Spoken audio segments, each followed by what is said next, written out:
If you're in anything aside from a very simple, small space, you're feeling some version of this change.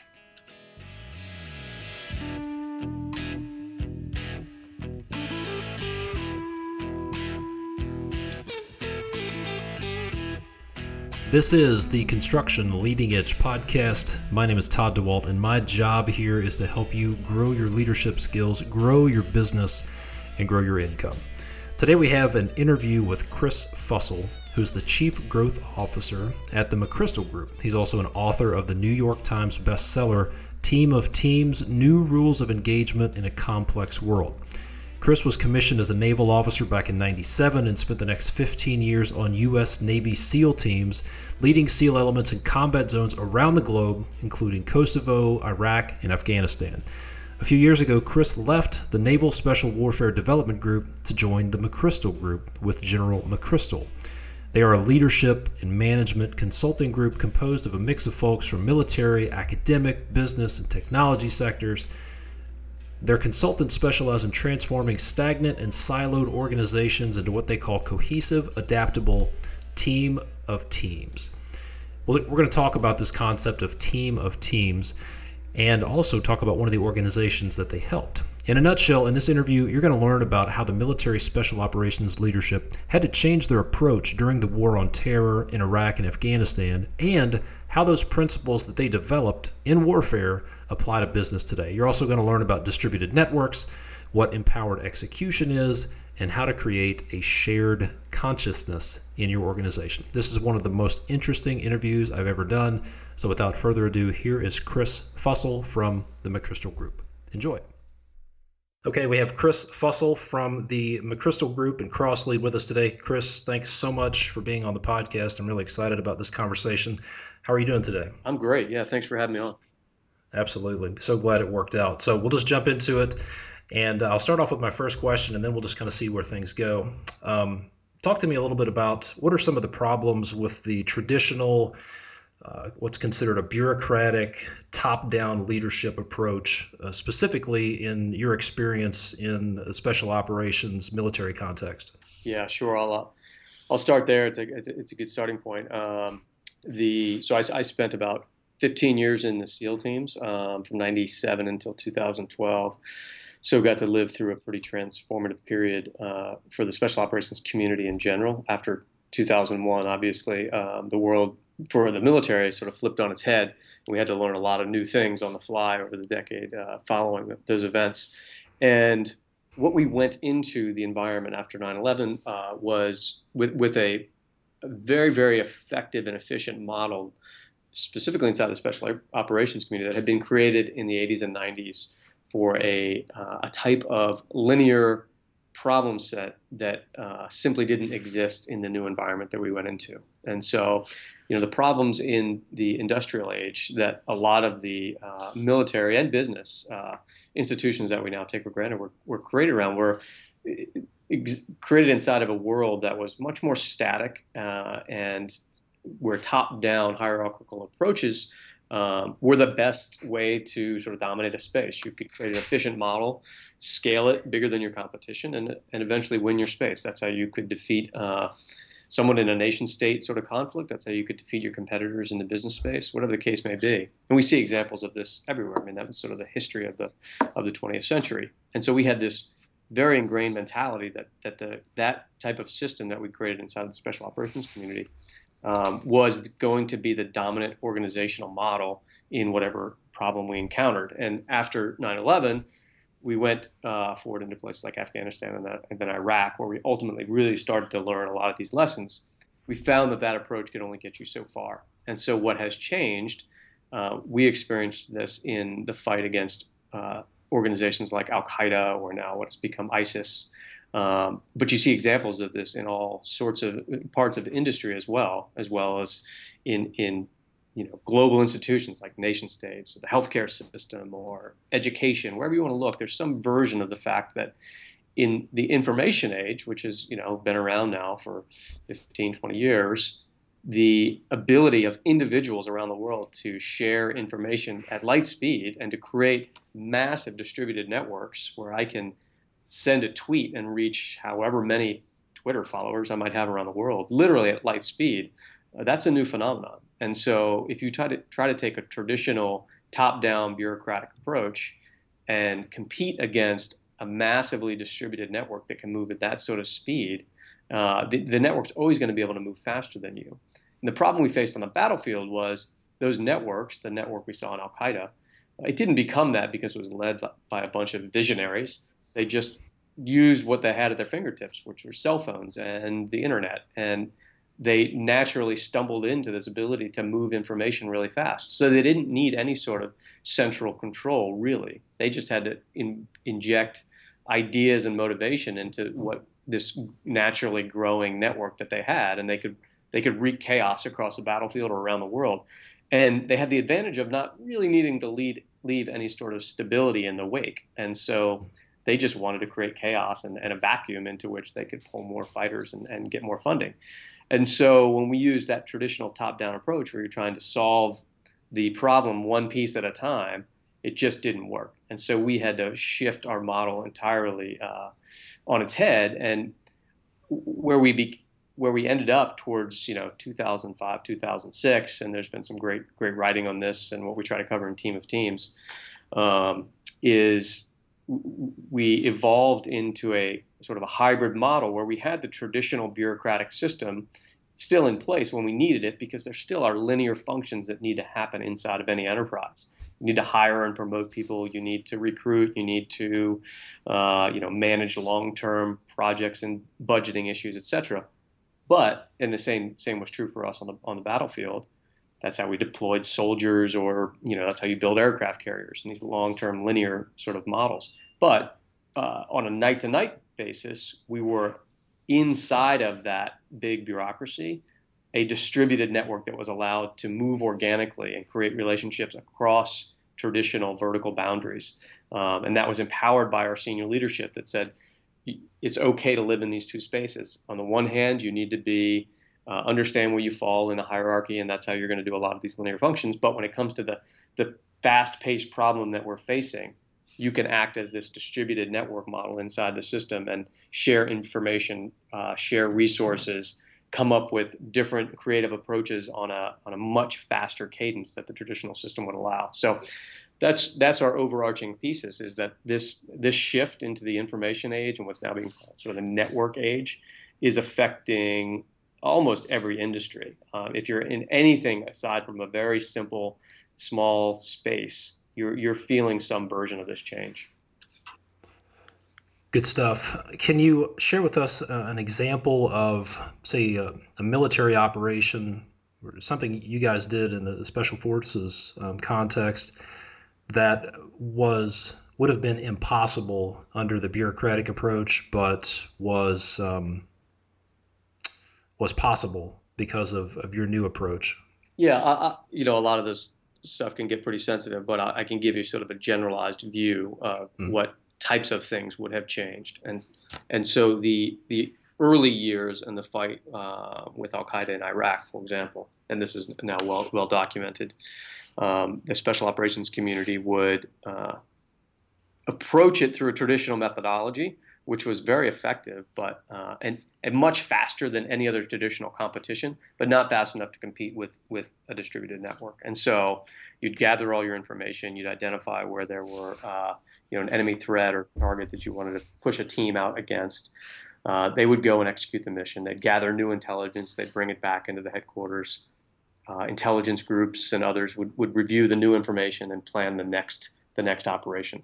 And that would take 2 days, 3 days, a relatively very fast timeline. But by the time 2 days had passed or 3 days had passed and you do your next mission, the Al-Qaeda network would have shifted 4 times, just because they're organic and it's a community of human relationships. And so when one thing shifts, what emerges out of that change is fundamentally unpredictable by the network itself. And I'm happy to circle back on this overarching idea that the world has shifted from a complicated environment into a complex environment, which is dominated by network mentality and network theory. So what shifted for us was, as this model changed, instead of that gather the information, do a mission, and come back.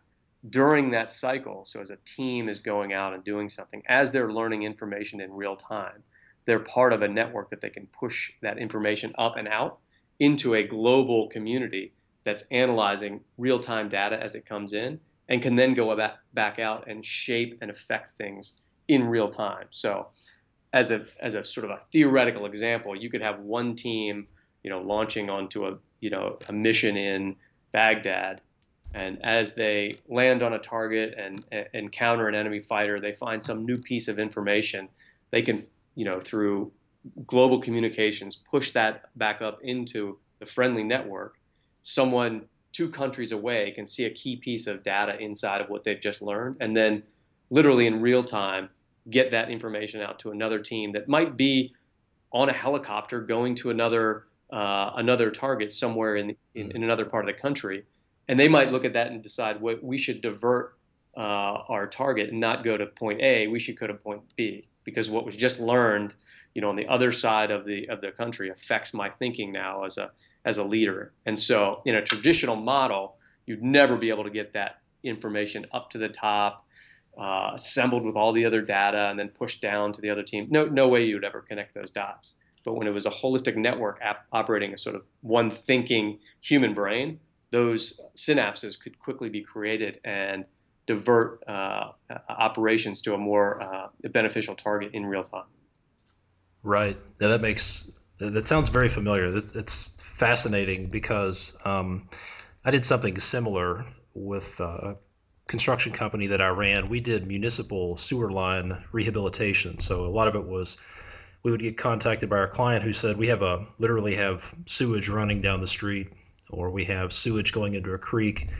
And there was the bureaucratic part of the agreement between our company and our client. We had the contract, basically, which is what you would call the linear type bureaucratic arrangement.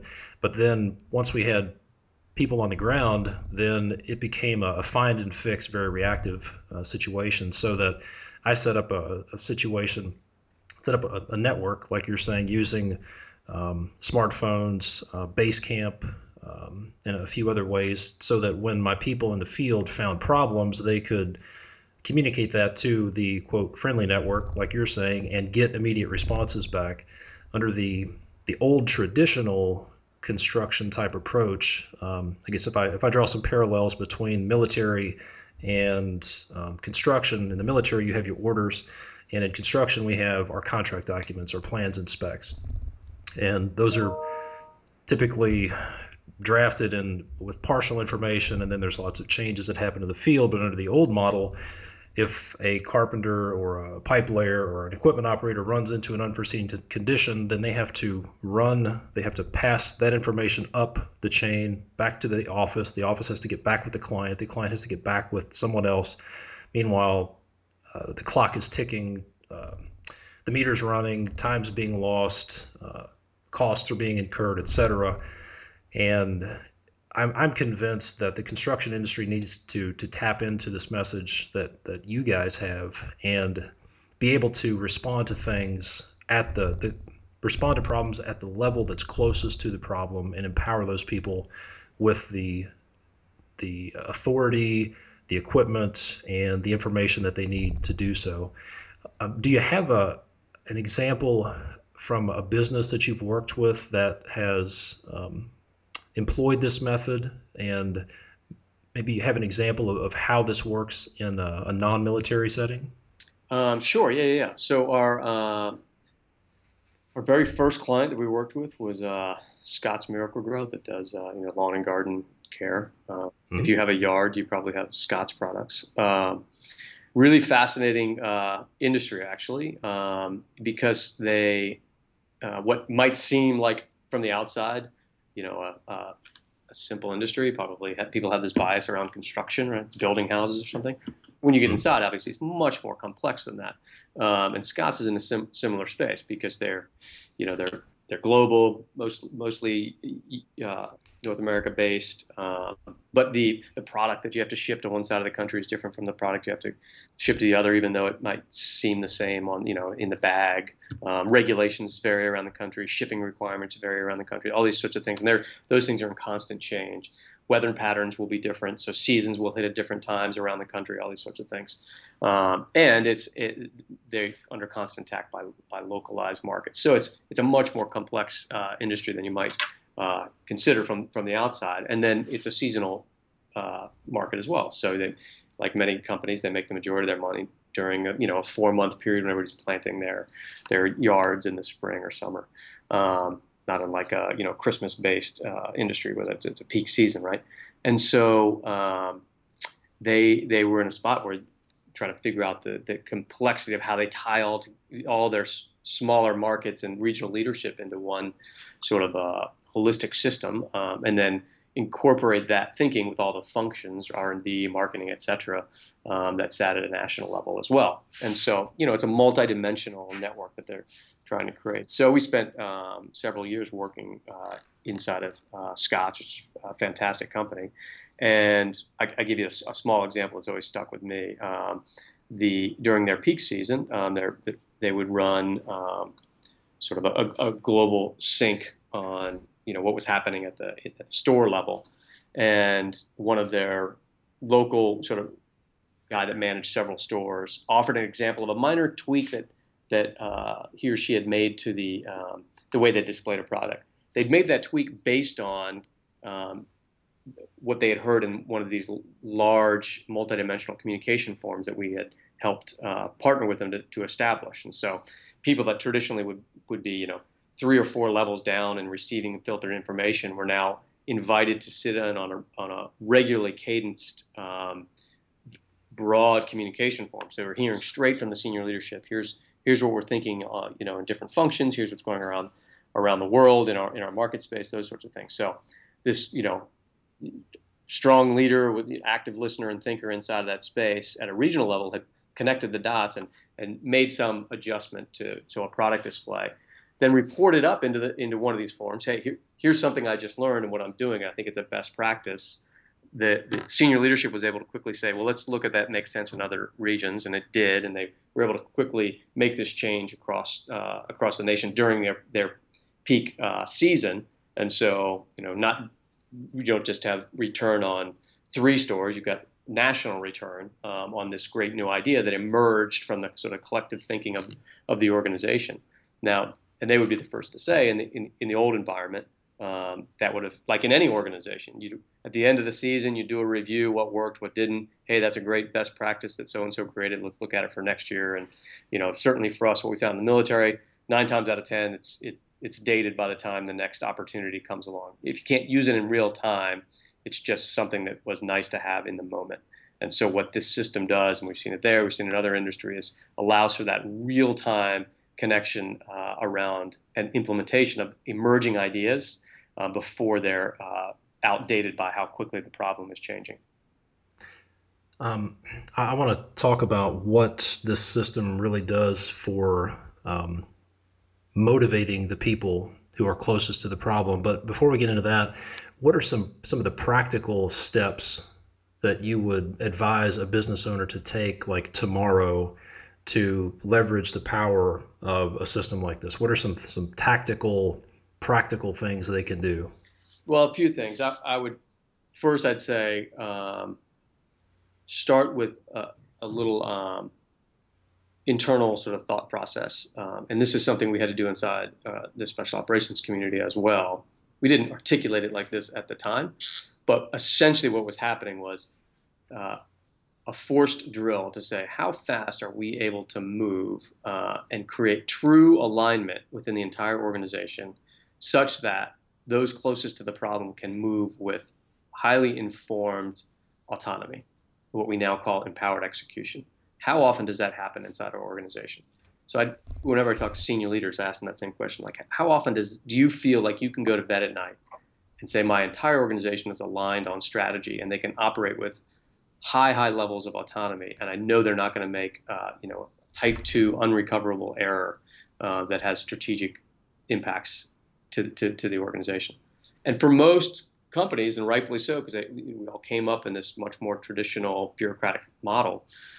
That's maybe the quarterly offsite when the senior leadership gets aligned, or maybe it's a monthly sort of update from the CEO or something like that. Now index that against how fast your problem is moving. And most systems were designed to look at, and you say, how fast is the problem moving? They're looking at the competition. That's certainly where we were. How fast do you move? We move faster than other big armies. Well, guess what? Other big armies didn't matter anymore. Now it was these distributed little pockets of Al-Qaeda that mattered. And they were able to move incredibly fast. And so we weren't moving anywhere close to their level of speed. And so that's a good place to start as a senior leader in any organization. Am I moving faster and creating strategic alignment inside of my organization at a rate that outpaces the actual problem I'm trying to address? And if the answer is no, then that's a good indicator. Like, okay, how do we fix this problem? And then the practical steps moving forward from there, you have to start with true alignment around strategy. And there's a lot of ways to do this. We use some tools inside our consulting group to sort of create this at the senior level. But you're basically opening a conversation with senior leadership. What is it you're trying to accomplish in the market? And is there alignment amongst the senior leadership team? And once that's established, you can then trickle that down into the organization and see where it is and isn't working. And even in the best organizations, there's always levels of misalignment. So you have to clean that up and get everybody on board about what it is that you're really trying to accomplish as an enterprise. And then from there, you can move into, and we're always pushing organizations toward more and more inclusive, transparency-based, real communication forums. And so what that looked like in the special operations community for us, I'll give you at the zenith of Stan McChrystal's leadership inside that community. I spent a year as his what's called an aide de camp in the military, sort of like a chief of staff function in the private sector. And so I got to basically spend a year sort of watching him run this global organization.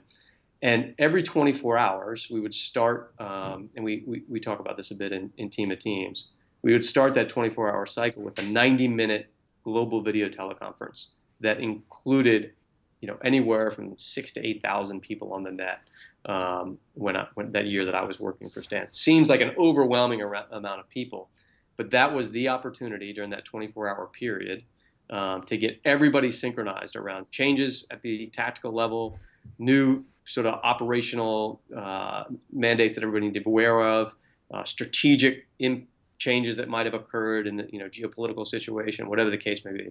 Synchronize all these things into what we call shared consciousness. Again, that sort of idea that everybody has this awareness of all the things that matter at the moment.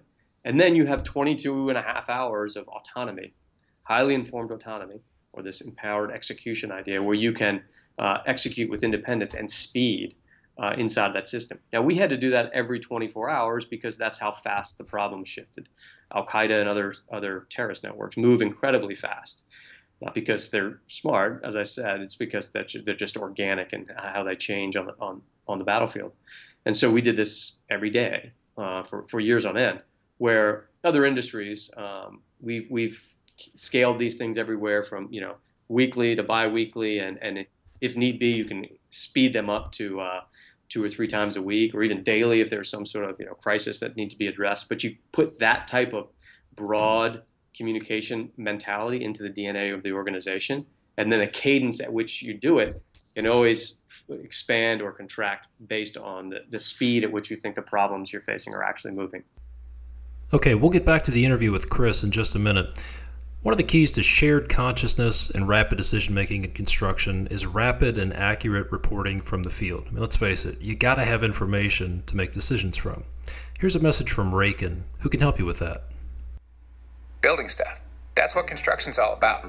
Construction requires daily reports. They're an important part, but they take up way too much of your valuable time. Seriously, you probably spend more than an hour a day just on daily report paperwork or spreadsheets. Do you enjoy all that paperwork? Well, we sure didn't. That's why we made Raken, a simple, straightforward mobile app for daily reports. Need to record what someone did today? Add a work log. Steel rebar delivery came in today. Snap a photo of it. The new guy dropped a load of bricks on his toe. Add a safety incident to your report. You input the data, and Raken gives you a company-branded report that's available anywhere. Since Raycon is mobile, it's with you wherever you are on the job site. Project managers can access key information in seconds on any device. No more using notepads and technology from the 90s. And best of all, no more wasting time. Do less paperwork and more building with Raycon. To start a free 15-day trial of the Raycon app, go to get.rakenapp.com/podcast. That's get.rakenapp.com/podcast. There will also be a link in the show notes as well. Now, let's get back to the interview. So here's what I'm thinking. In the construction world, it's a relatively dynamic environment, unlike say a factory situation or something where you can inject some Six Sigma and get some repeatable outcomes. In the construction industry, there's some of the things we deal with are it's a dynamic environment, so there are safety issues that pop up, life safety concerns, trenching, electrocution hazards, cranes, leading edge work, etc. There's weather that has to be dealt with that's constantly changing and impacting work. And then there are customer changes. One of the biggest challenges that people in the construction industry face are changes. Customer changes their mind, some sort of change order that happens, and the orders change. The old contract documents, the old specs and drawings get thrown out and something new happens. So in that environment, what I'm hearing you say, that the application I'm hearing is that try to get the people as close to the problem as connected to the conversation as possible.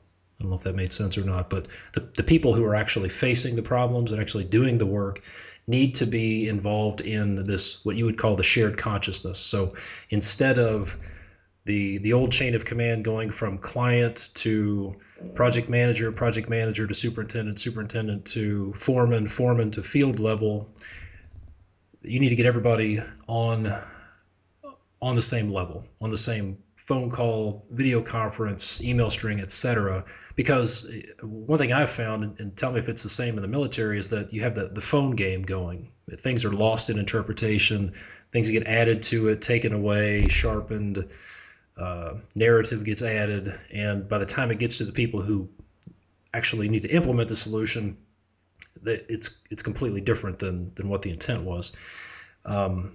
Yeah, that's exactly right. Because much probably like the construction industry, you walk into a military headquarters, especially in the time of conflict, and you're going to see walls filled with Gantt charts because you're always sequencing assets and efforts over time and trying to display those in a fashion that can be quickly digested. It's a great model, obviously, and I think big construction has taken that sort of approach to a whole new level from what I've seen in the industry. The problems arise, I would imagine, in construction, which certainly did for us, is when the line of effort 3 needs to connect with line of effort 7 in real time, or when project 1 needs to connect with project 6 in real time.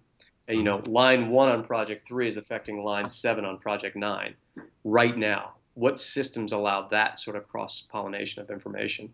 And so that's the connectivity that more broad, highly inclusive communication forms can allow for. Now they have to be disciplined, and you have to know who should be included, those sorts of things. So a lot of it's obvious, like you said. Who are the people closest to the problems? Who are my key leaders at the operational and strategic level that need to be involved? But we also are big believers in leveraging organizational network analysis tools.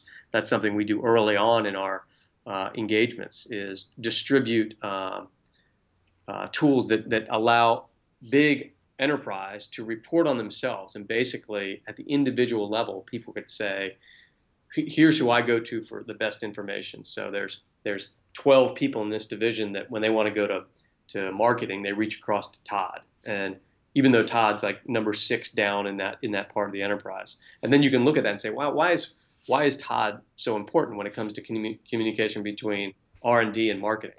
And so you can go talk to Todd and say, look, you're being highlighted as a really key influencer inside of the network. Why is that?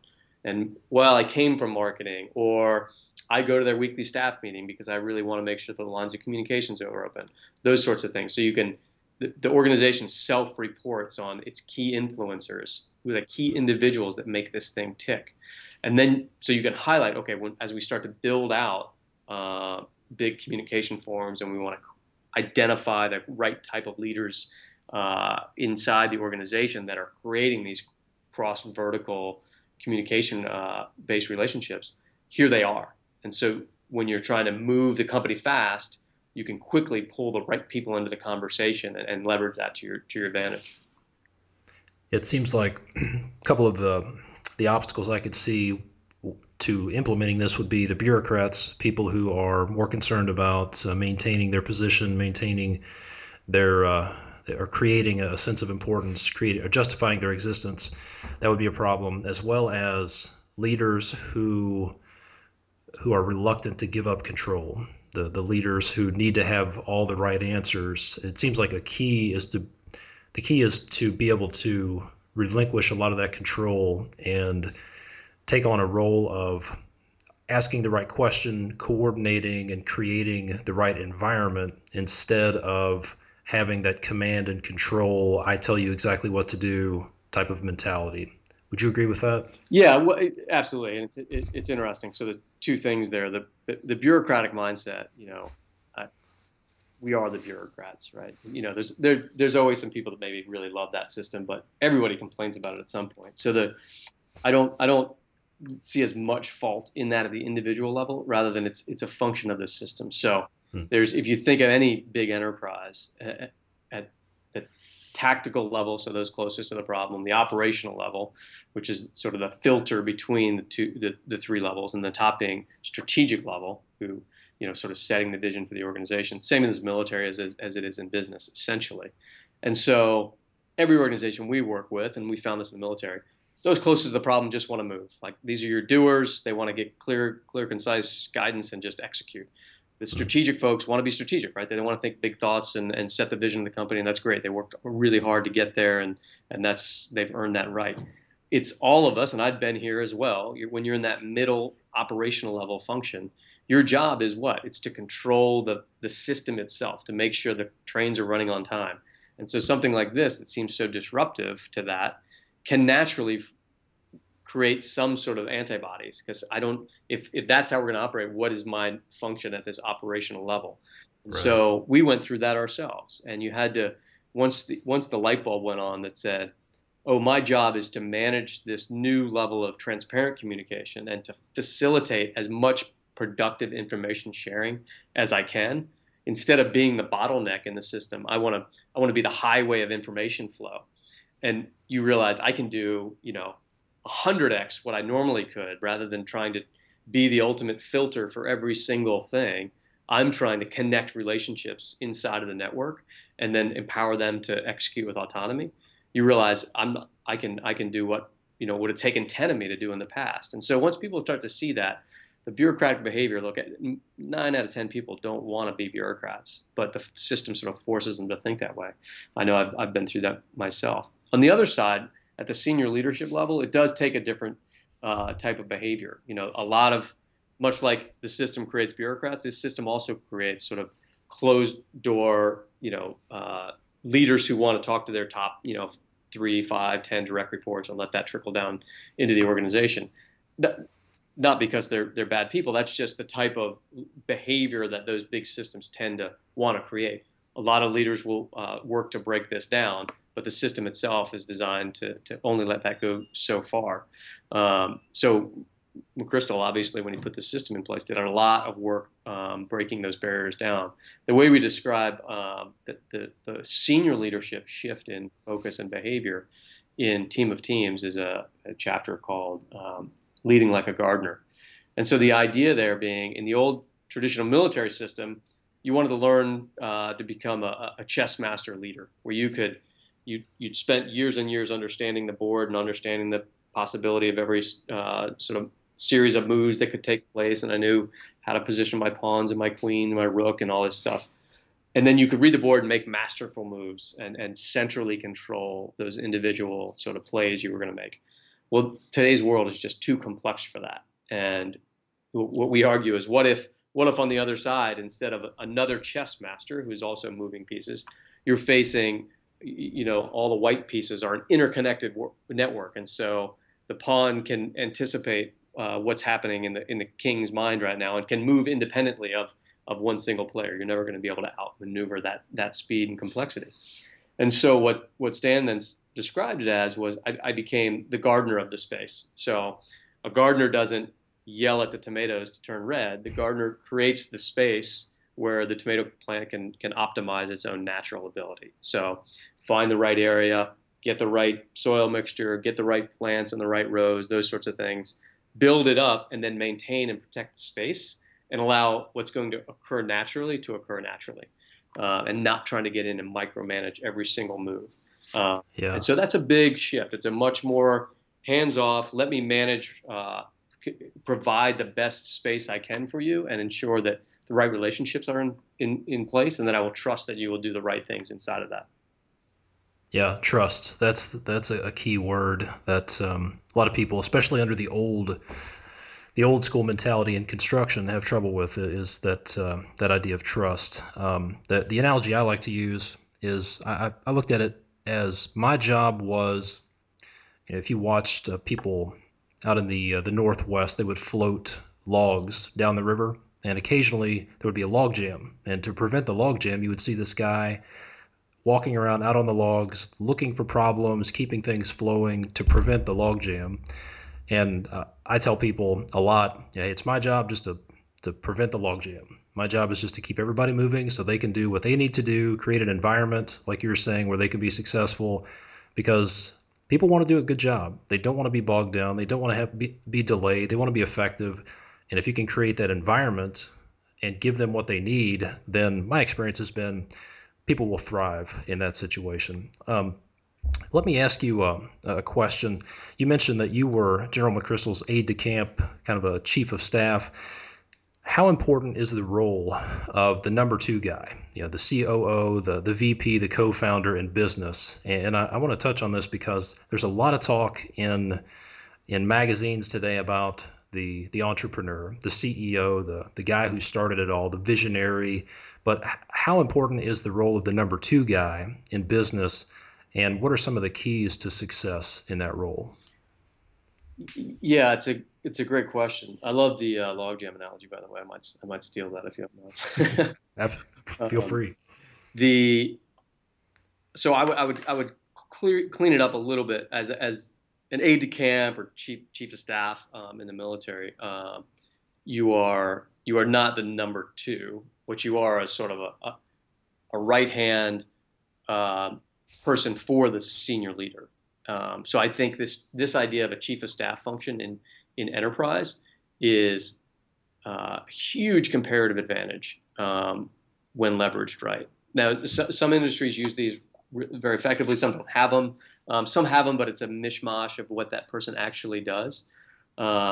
This is one thing that the military has done consistently very well. I mean, these positions have been around as long as there have been armies.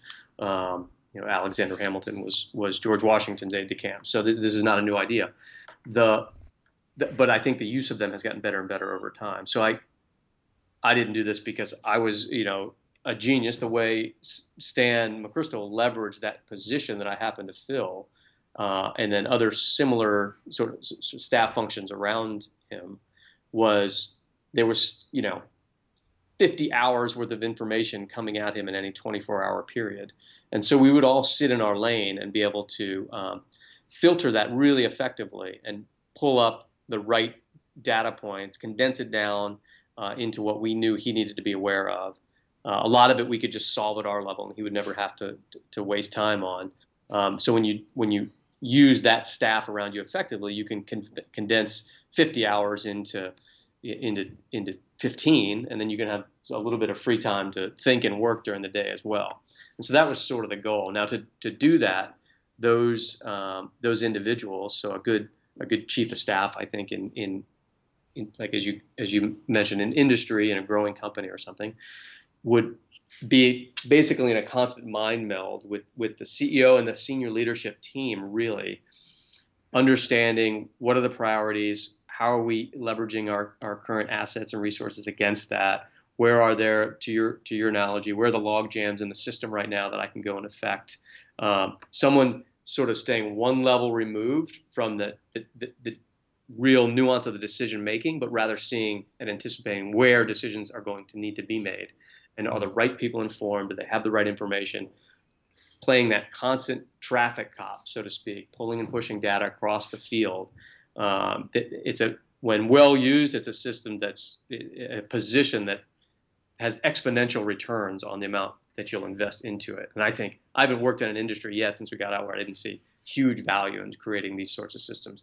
And it's really because the whole world is becoming so much more complex that if you put these, chiefs of staff type functions into big enterprise or mid-cap level even type companies, you're essentially force multiplying the brain power of the CEO or the senior leadership team. And so Stan used to describe it as, I need people around me that can think to about the 80% mark, and the other 20% would be at the strategic things that I can decide on. You might have a pretty informed opinion, but ultimately I have to be accountable for that top 20% of information, but filter the other stuff really effectively for me so I can focus on that top 15 or 20% that really matters for me. So in business, with this chief of staff, what would they be called? What's a typical job description? It sounds like this is not someone who's a C-level executive. It sounds like they're a little bit outside of that. What are they called in the businesses you've worked with? Yeah, it's a good question. I think both organizations we've worked with and others that I've just seen out there, I think there's sort of a mix right now. Some would be that might be the chief strategy officer. Some it might be a distributed level of functions. Some might sit at the COO level. Sometimes there is just a straight chief of staff, but you have to look at how they're functionally, how are they being used. Some are used like that, some are not. Some folks might have their executive assistant who actually serves a lot of those functions. Some might have an executive assistant that does none of that. So I've yet to see a consistent pattern, but it's not perfect in the military either. I've just had the luck of working in some pretty high-performing units that had really refined the way they worked this system. But it's in the military and in industry, it's dependent on the personality or personalities of the principal, the senior leader, and the folks that they put in those positions. Interesting. That's a fascinating concept of having a chief of staff in your business. Do you see people outsourcing this, bringing in a consultant to operate as their chief of staff, or are they typically someone inside their organization? You could theoretically outsource it. It'd be pretty difficult. I haven't seen that done. It probably does take place because it's a build pattern to get there. So if I was you run the company and I'm going to come and be your chief of staff, I can't turnkey and be effective overnight because I need to start with creating very deliberate relationships inside the organization and the leadership itself.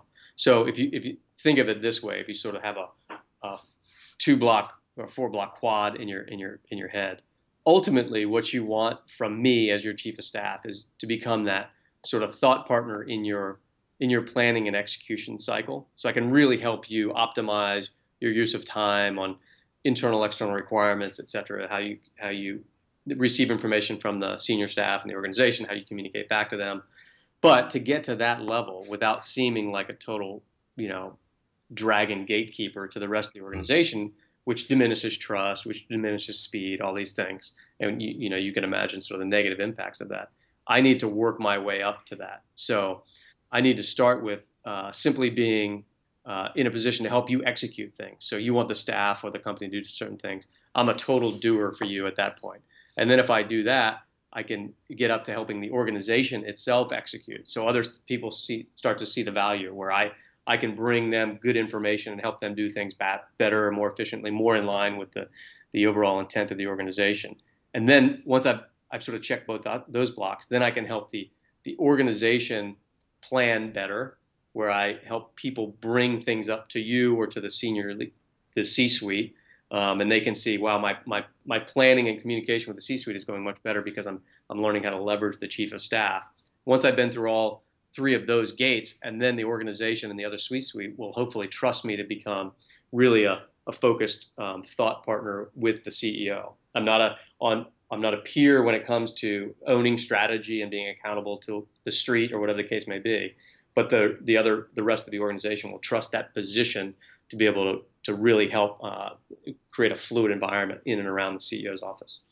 Yeah, no, that makes perfect sense. And in your interview with in General McChrystal's interview with Tim Ferriss, you mentioned that General McChrystal told you one of your main jobs was to develop relationships, and how you interacted with the rest of the community, the special operations community, would reflect on him. So I can see where it would make sense for that person to come up through the ranks to understand the intricate details of the operation.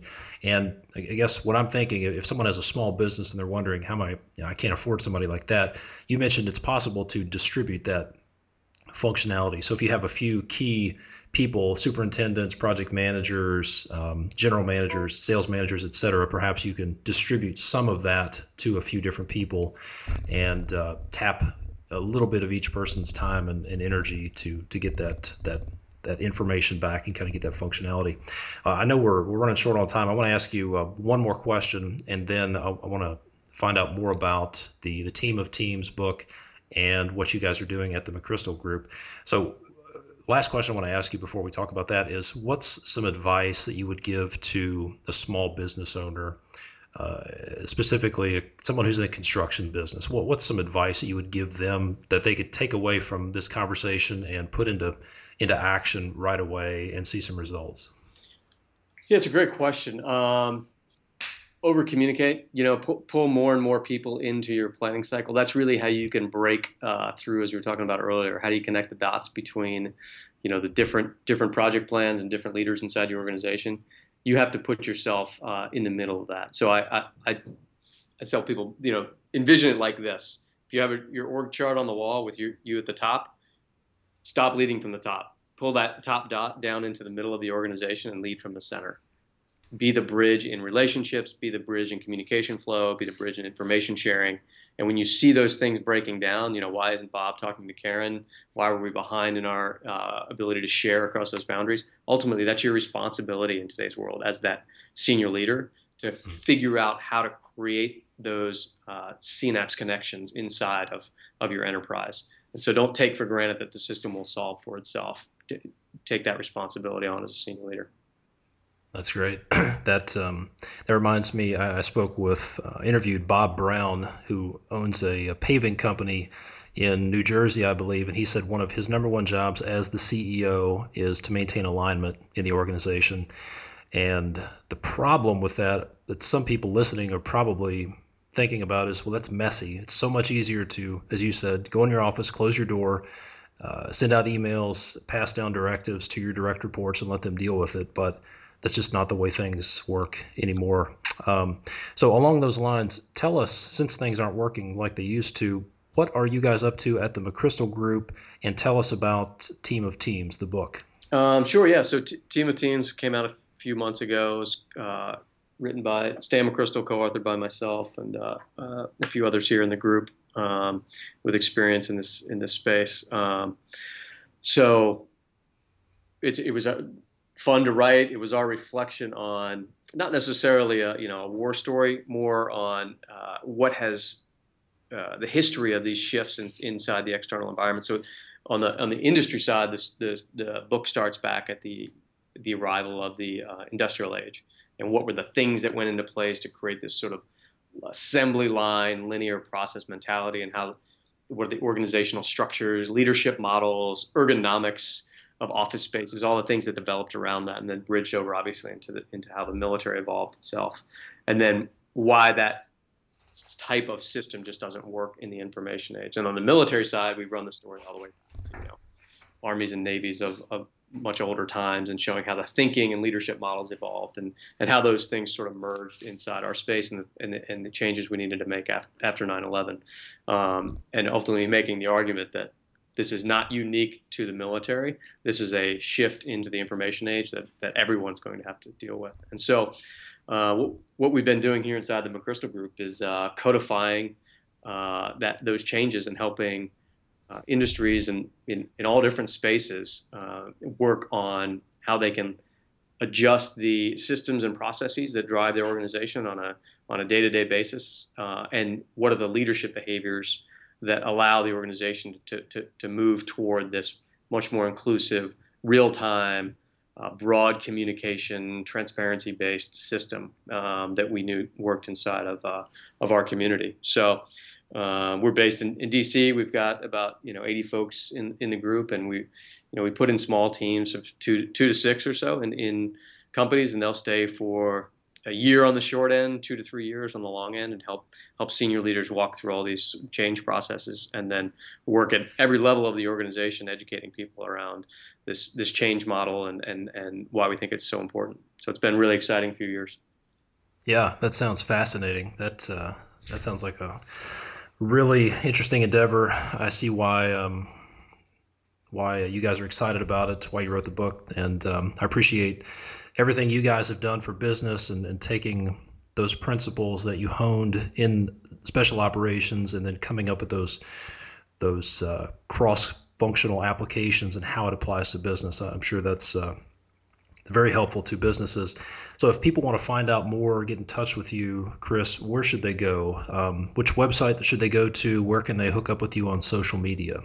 Yeah, you can follow me at Fussell, Fussell, Chris, or just hop on our website. It's CrossLead, CrossLead.com. CrossLead being the operating framework that we work with companies on implementing. So yeah, any folks have questions, be more than happy to talk. Fantastic. Well, I'll put some links to your website, crosslead.com. Also, I'll have your Twitter handle on there as well. I'll have information on the Team of Teams book. I would encourage everybody listening to go out and get a copy of that. I'm also going to include some links to some articles that you've written as well, Chris. There's one in the Harvard Business Review titled Why Special Ops Stopped Relying So Much on Top-Down Leadership. And then you also have one from Fortune Magazine about one of the biggest lessons that you learned as being a Navy SEAL and how that applies to business. So I'll have all those links in the show notes. And again, Chris, thanks so much for everything you guys are doing for business. Thank you for your service to our country, and thank you for being on the podcast. Thanks, Todd. I appreciate it. Well, that was a great interview. If you're like me, you'll probably need to go back and listen to it a few times. For the notes and the links that we discussed in this call, you can go to constructionleadingedge.com/032 for episode 32, constructionleadingedge.com/032. If you like this interview and you want to know how I did a lot of these things, if you want to know about the systems, the apps, the processes that I used, send me an email, todd@constructionleadingedge.com, or just send me a message or hit me on Twitter @conleadedge. And if you just like this interview, be sure to let Chris Fussell know. You can find him on Twitter as well. Don't forget, go to get.rakenapp.com/podcast and sign up for that 15-day free trial of the Raken app. It's completely free, and it will help you with your daily reporting. Thanks for listening. My name is Todd DeWalt, and I will see you next time.